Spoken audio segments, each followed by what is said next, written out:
तो सावधानी रख करके क्रिया करने में मालिक की क्रिया न करे, मन से सेवक की क्रिया करे। काम वही सेवक की हैसियत से करे, मालिक की हैसियत से नहीं। और उसमें ध्यान रखे कि कहीं विषयों की कोई आसक्ति या ममता या कामना हमसे भगवान का अप्रिय काम तो नहीं करवा रही है। ये जहां ध्यान रहेगा वहां झूठ बोलने में, छल करने में, कपट करने में, हिंसा करने में, बैर करने में, किसी का बुरा करने में, घृणा करने में हमारा मन हिचकेगा। तो ये तो भगवान का अप्रिय कार्य है। जैसे हम जो पैसा कमाने के लिए काम करते हैं, कोई भी घाटे का काम दिखता है उससे हट जाना चाहते हैं, और कहीं करना पड़ता है तो मन बड़ा उसमें व्याकुल सा रहता है कि अरे घाटे का काम करना पड़ता है, क्या करें। इसी प्रकार से भगवान से विरोधी जितने जितने भी कार्य हैं उन सारे कार्यों में हमारा विरोध हो जाएगा, इसलिए कि ये भगवान के अप्रिय हैं। तो उनके करते समय हमारा चित्त हिचकेगा, रुकावट करेगा। उत्साह तो होगा ही नहीं, रुकावट होगी, और उसमें डर लगेगा कि ये काम कैसे करें, ये तो करने का नहीं, ये भगवान का विरोधी कार्य है, ये कार्य करने का नहीं है। ये स्वाभाविक इस प्रकार की हमारी वृत्ति होगी। फिर हमारे द्वारा जानबूझकर किसी का अहित नहीं होगा।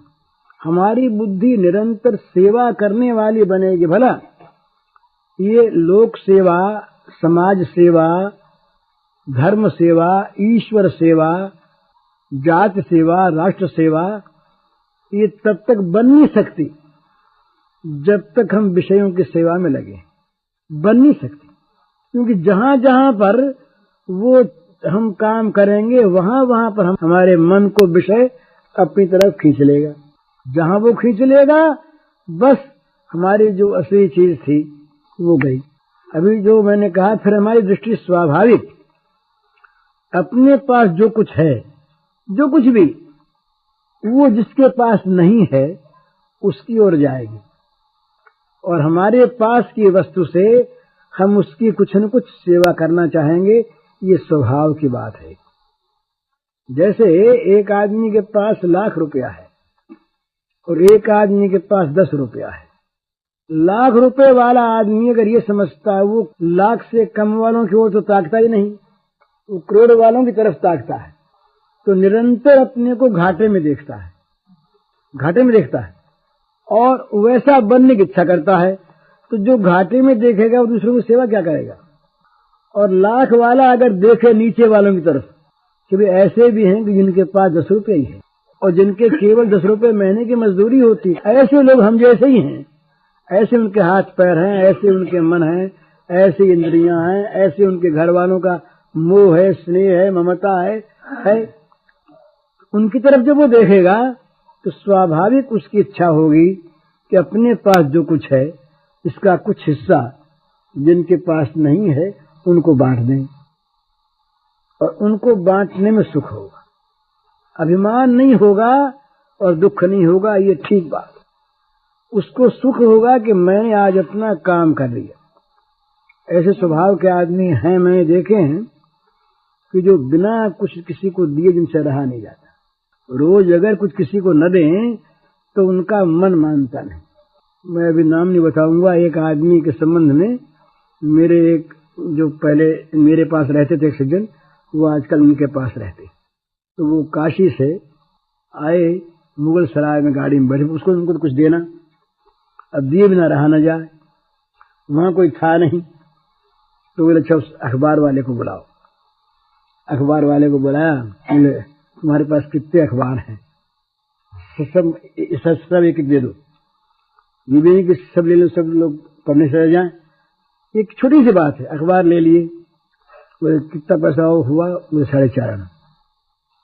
बोले हमारे पास तो भाई 10 का नोट है, 4.5 आना तो है नहीं, ये ले जाओ। कहा वापस? बोले वापस बेकार नहीं, तुम ले जाओ।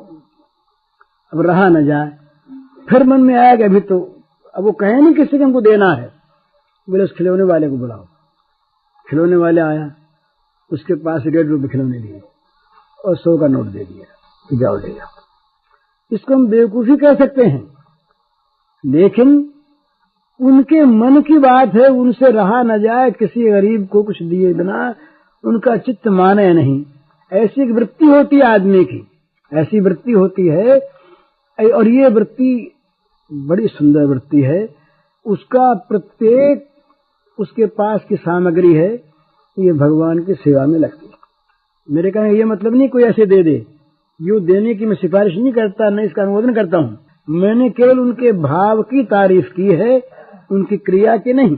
उन क्रिया की तारीफ उनके लिए है, उनका विरोध भी नहीं, लेकिन भाव ये हो मन में कि हमारे पास जो कुछ भी वस्तु है, ये वस्तु जिसके पास नहीं है उसके कुछ काम में आ जाए। तो ये कब होगा?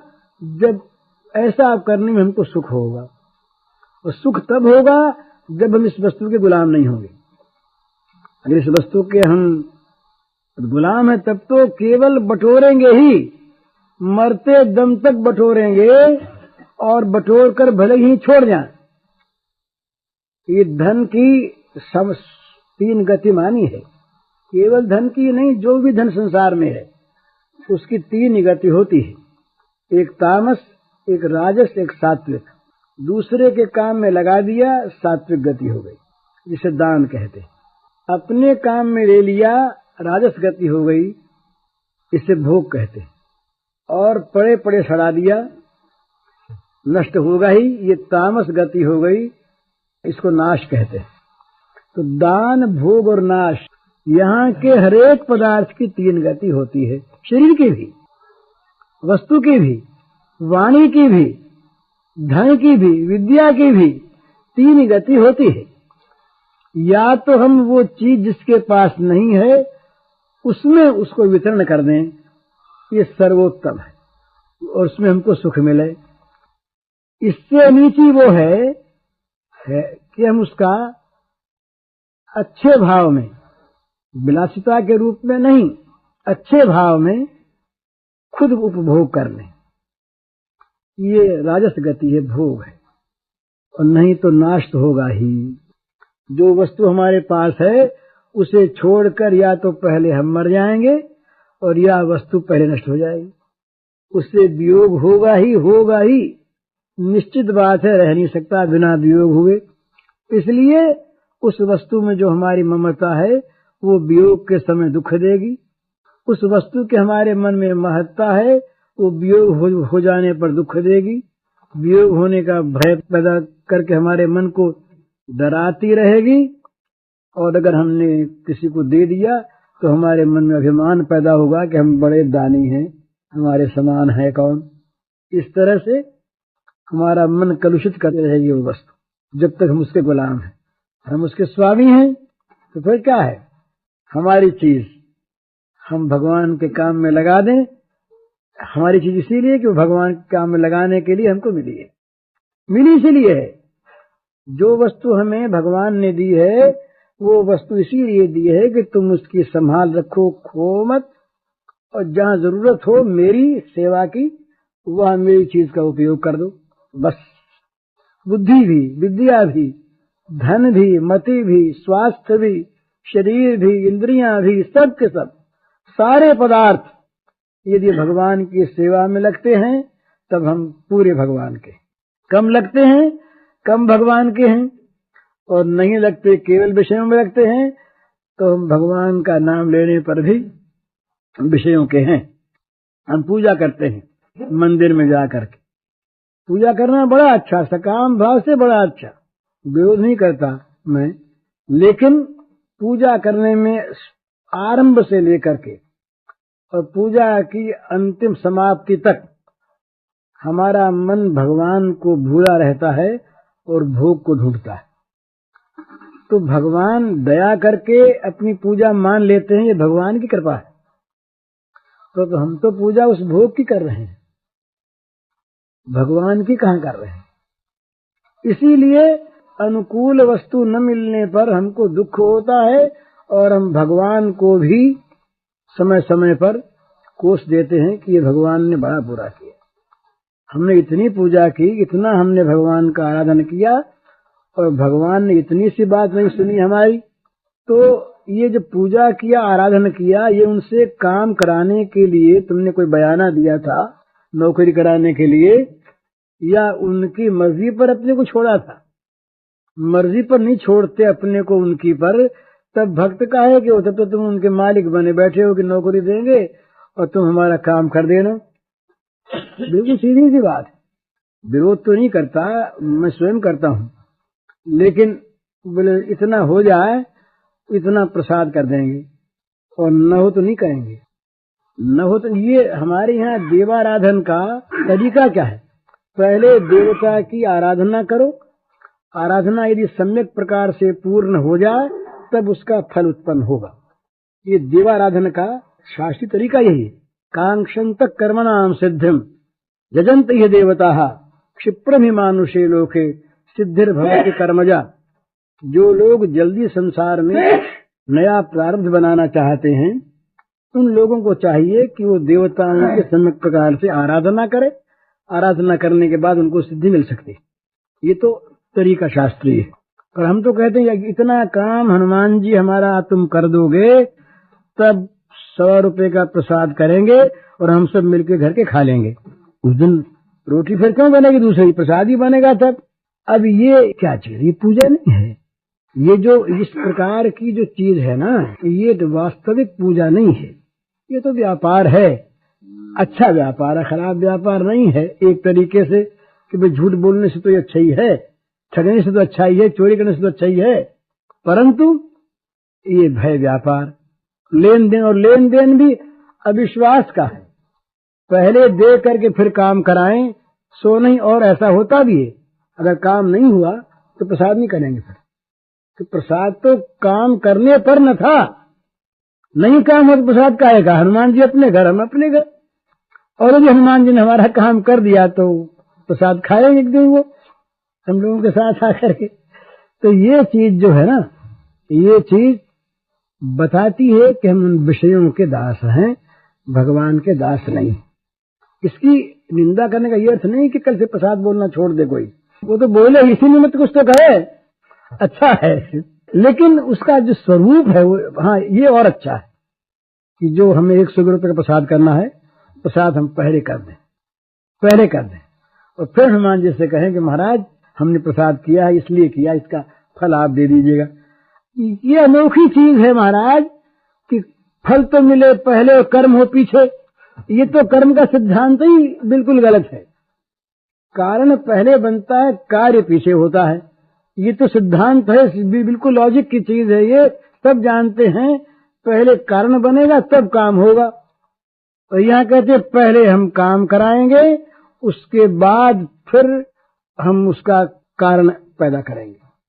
पहले फल और पीछे उसका कारण। तो ये इसीलिए ये बहुत दफे सिद्धि नहीं होती है। जो सौम्य देवता है ये तो मान लेते हैं, और जो ये क्रूर देवता है ना महाराज, ये सकाम कर्म में क्रूर देवता की उपासना में कहीं जरा सी भी अगर भूल हो गई तो वो चपत लगती है कि फिर वो याद रखते हैं अगली योनियों तक। क्रूर देवता जो हैं ये सहज में छोड़ते नहीं, वो तो जानते हैं ये तो हमको बांध के काम कराता है ना। हम किसी की इच्छा नहीं हो और जबरदस्ती उससे काम करावें तो सीधा साधा आदमी तो है बेचारा, वो तो मान लेगा कोई काम, कोई बात नहीं। तो जरा भी तेज होगा वो तो दुख तो मानेगा कि ये हमें बांध के काम कराता है। तो ये बांध के काम कराना है, ये मंत्रों के द्वारा और ये उपासनाओं के द्वारा देवताओं का बंधन होता है। और वो देवता बंधन तभी स्वीकार करते हैं जब उनके लिए पूरा पूरा श्रद्धा, भाव और विधि से युक्त कर्म हो। 3 चीज जरूरत है, श्रद्धा की, भाव की, विधि की।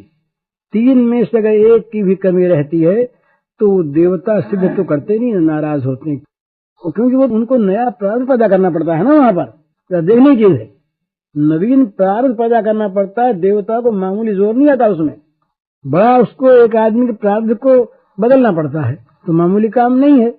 तो इसलिए ये जो सकाम उपासना है ना, इसमें विधि की जरूरत है और श्रद्धा की जरूरत है। पर हम जहाँ विषयों के गुलाम होते हैं वहाँ हम सभी से लाभ उठाना चाहते हैं। और हमारे व्यापार में आजकल एक और, अब तो क्या करें, सारी वो चीज सरकारी ले रही है, कुछ रहेगा नहीं। पहले ये था, बोले रसकस एक हमारे व्यापारियों की भाषा है, आप नहीं जानते उसको, पढ़े लिखे नहीं जानेंगे। ये व्यापारियों की भाषा है रसकस। रसकस का माने चोरी, रसकस का माने ठगी, रसकस का माने झूठ का व्यापार।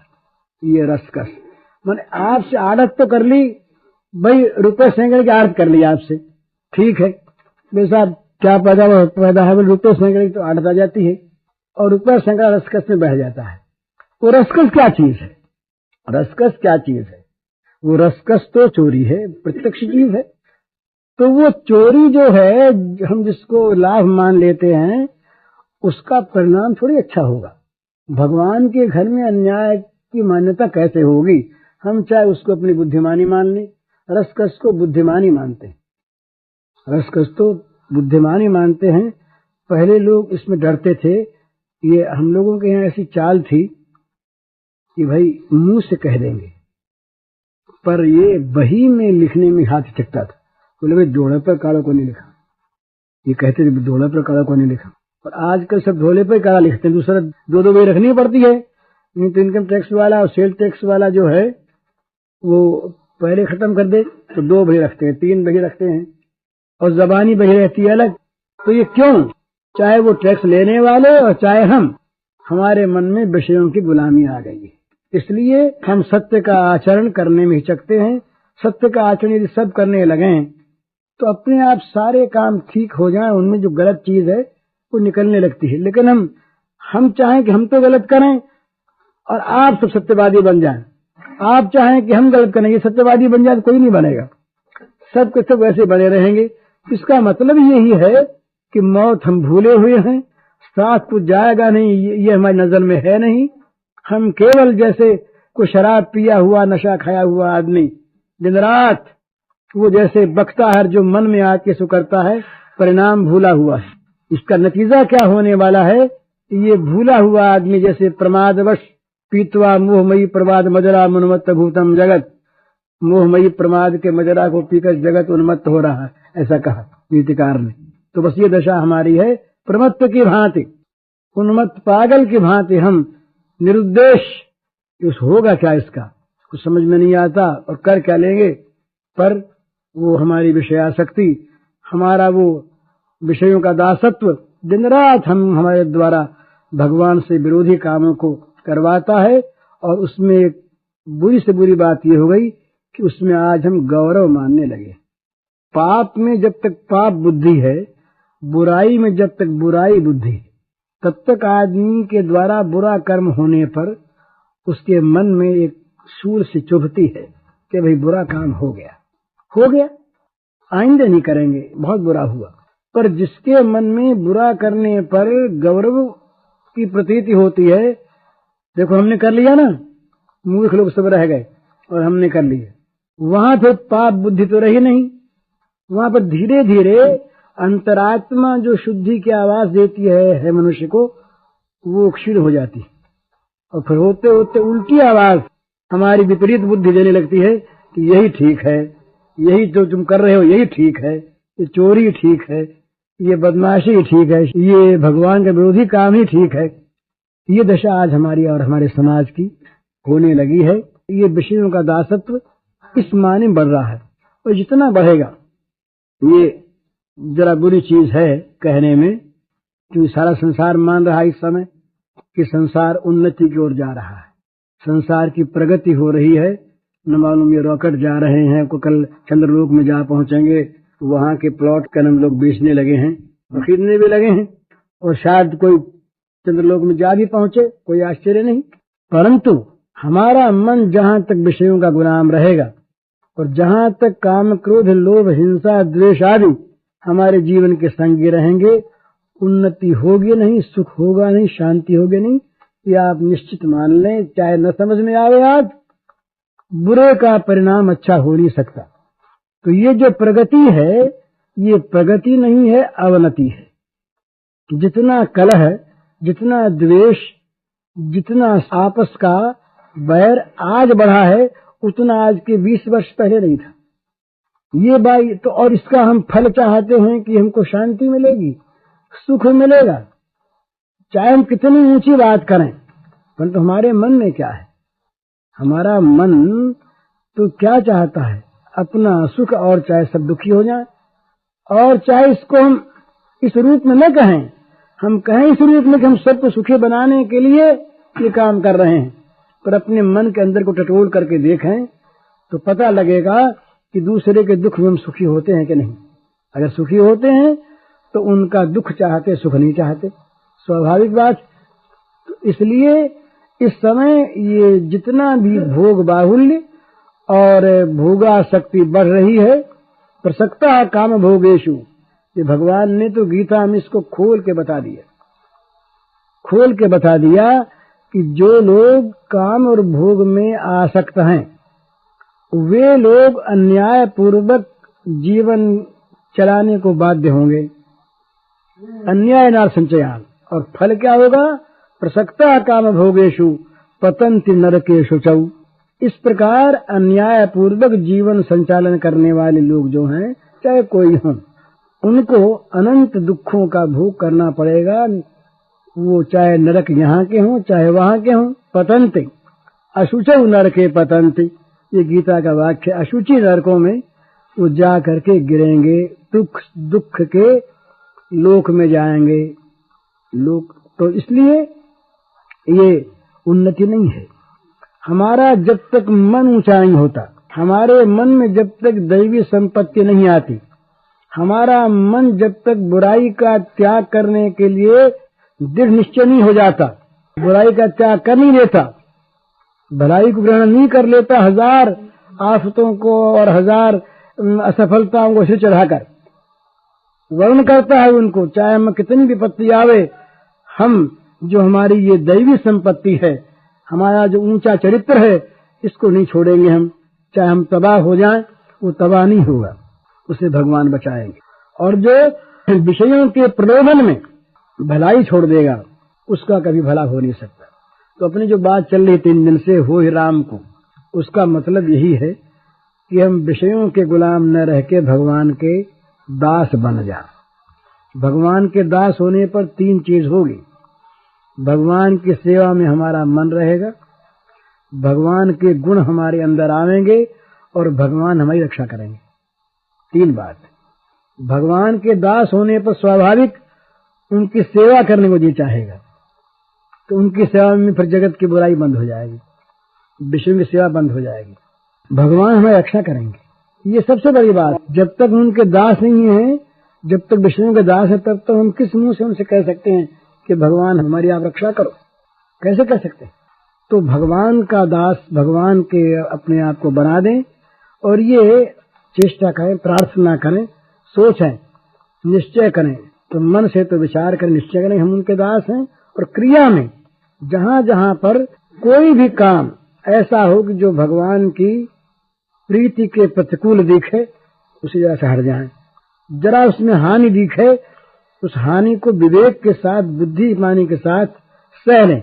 कर्मबाजी तो सहता ही है, वो तो कहता ही है कि भाई जो कुछ कर्म में होगा वो प्राप्त होगा, पर कर्मवादी न बन करके भगवत विधान में विश्वासवादी बन जाएं कि भगवान का मंगल विधान जो है वही होगा, उससे हम पलट नहीं सकते। फिर हम पाप क्यों करें, बुराई क्यों करें, छल छंद क्यों करें, चोरी डकैती क्यों करें, इसमें क्या लाभ? इस प्रकार समझ करके अगर हम भगवान के हुए तो निश्चय मानिए आप इसी जीवन में इतना परिवर्तन दिखाई देगा बहुत जल्दी। जितनी अशांति है, जितना दुख है, तो भोगों की गुलामी में ही है। आधिपत्य अगर हमारा हो गया इंद्रियों पर और भोगों पर, फिर तो ये सब हमारे सेवक बन जाएंगे, और हम इनके द्वारा फिर कभी अशांति प्राप्त नहीं कर सकेंगे। ये हम पैसे नहीं डाल सकेंगे। ये तो तभी तक डालते हैं जब हम उनके नहीं। भागवत में वो श्लोक सुनाया था उस दिन, ब्रह्मा जी के श्लोक स्तुति में, तावद रागादयस्तेन तावत कारागृहं गृहं तावत मोहंगरी निगरो या कृष्ण तेजना। ब्रह्मा जी ने कहा कि जब तक मनुष्य तुम्हारा नहीं हो जाता तब तक राग द्वेष रूपी चोर पीछे लगे रहेंगे, तब तक घर का कैदखाना रहेगा और तब तक मोह की बेड़ी पैरों में पड़ी रहेगी। उसके बाद काम यही होगा, घर यही रहेंगे पर घर कैदखाना नहीं होगा, घर भगवान का मंदिर होगा। हमारे जितनी क्रिया है वो राग द्वेष से शून्य होने के कारण से भगवान की पूजा बन जाएगी। और ये जो हमारे मन में ममता और आसक्ति को लेकर के जो बेड़ी पड़ी हुई है जीवन में, इसको खोल कर हम स्वतंत्र हो जाएंगे, बेड़ी हमारी टूट जाएगी। तो ये कब तक नहीं टूटती? जब तक हम भगवान के नहीं होते। तो भगवान के होने में कोई कपड़ा नहीं बदलना है, कोई नया स्वांग नहीं बनाना है, नया नाम नहीं बदलना है, कुछ नहीं करना है, जैसे हैं वैसे ही रहें। केवल मन के भाव को बदलने के हम आज से उनके दास हो गए, उनके हाथ हमने अपने आप को समर्पित कर दिया, उनके बन गए। बस ये मन से कर लें और बार बार इसका अनुभव करें कि अब उनके भला 2 बार अनुभव करें। अगर पाप पास आवे तो कहें कहाँ आते हो, अब हम नहीं हैं, अब हम उनके हैं। ध्यान रखना, वो मार डालेंगे तुमको, खबरदार होगा। पाप नहीं आ सकते फिर हमारे पास। एक तो ये भाव करें। दूसरा भाव, जब उनके हो गए तो उनकी सेवा के सिवा हमारे पास काम क्या बचा? हर एक काम से उनकी सेवा करें और पाप भोग को पास आने न दें। फिर बस मौज ही मौज, और क्या है संसार में? तो या तो दुख ही दुख है और ये आनंद ही आनंद है। जब तक हम भोगों के गुलाम हैं तब तक संसार का नाम है दुखालयम। विद्यालय, अनाथालय, वस्त्रालय जैसे है ना, इसी प्रकार भगवान ने इसका नाम रखा दुखालय। दुखालय शाश्वतम, गीता में आया दुखालय। और जहां हम भगवान के हो गए वहां दुख का आत्यंतिक अभाव हो गया। वहां जगत की परिस्थिति कोई कुछ न रहे और कोई कुछ रहे, हम निरंतर आनंद का अनुभव करेंगे कि उस समय हमारा संपर्क आनंदमय भगवान के साथ हो जाएगा। ये उपनिषद में आया कि जब ये रस की प्राप्ति हो जाती है तो मनुष्य आनंद को प्राप्त होता है। क्यों? कि निकला आनंद में से है आनंद में, इसका परिवसान आनंद में है। इसने आनंद को छोड़ करके दुख को अपना लिया। इसलिए जानबूझ करके ये अमर सच्चिदानंद घन होते हुए भी मर हो गया, मरने वाला बन गया और ये दुखी बन गया, अशांत बन गया। तो ये दुख मृत्यु जो है ये हमारे आत्मा का स्वरूप नहीं है, ये आगंतुक वस्तु है, बाहर की आई हुई चीज है। इनको चाहे जब उतार के फेंक दें, हम जैसे थे वैसे रहेंगे। तो ये आत्मानुभूति, ये भगवान का हो जाना, यही जीवन का वास्तविक तथ्य है, यही सार है और ये हम सबको करना है।